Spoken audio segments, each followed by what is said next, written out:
প্রাথমিক স্তরে, কি মাধ্যমিক স্তরে, কি কলেজ স্তরে, কি বিশ্ববিদ্যালয় স্তরে,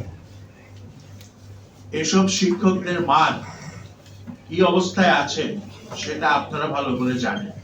তারা তাদের শিক্ষার্থীদেরকে কি শিক্ষা দেবে, ব্যতিক্রম অবশ্যই আছে, কি শিক্ষা দেবে সেটা কল্পনা করলেও আপনার কি বলে চিন্তিত হতে হয়। তো এইখানে প্রাথমিক বিদ্যালয়ে থেকে শুরু করে সর্বপর্যায়ে ভালো শিক্ষকের একটা প্রয়োজন আছে। কিন্তু সমস্যাটা কোথায়? সমস্যাটা হলো আমরা এখন দেশে যে শিক্ষা ব্যবস্থা চালু আছে এবং শিক্ষার যে অবস্থা আছে, স্টেট অফ এডুকেশন যেটা আছে, এর ফলে যেটা হচ্ছে সেটা হচ্ছে শিক্ষার গুণগত মান প্রচন্ড অবনমন ঘটেছে এবং এই মানকে খুব সহজে তুলে আনা যাবে না।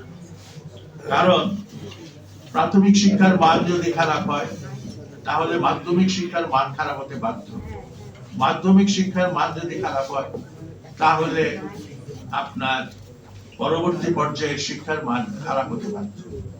একটা কিউমুলেটিভ কজেশনের মতো জিনিসটা কাজ করে এবং এর ফলে আপনার একটা রিইনফোর্সমেন্ট ঘটে।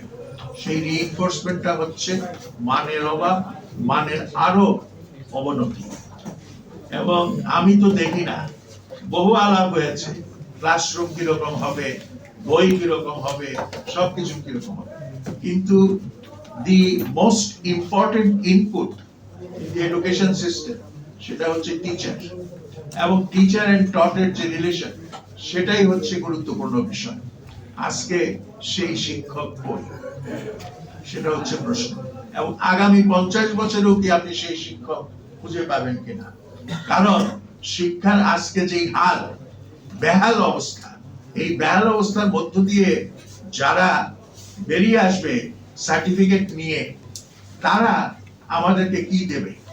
তারপরে পুরো জিনিসটা আরো ক্ষতিগ্রস্ত হয়েছে দুর্নীতির কারণে, পলিটিসাইজেশনের কারণে, দলবাজির কারণে।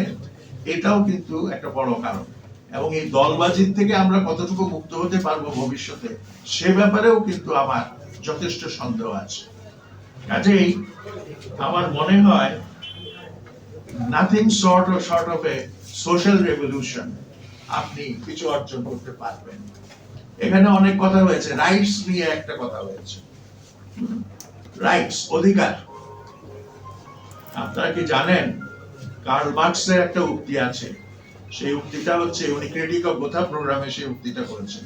সেই উক্তিটা হচ্ছে rights cannot be higher than the form of the society. সমাজ যেরকম, অধিকারও সেই রকম হবে, তার চাইতে বেশি অধিকার আপনি পেতে পারেন না।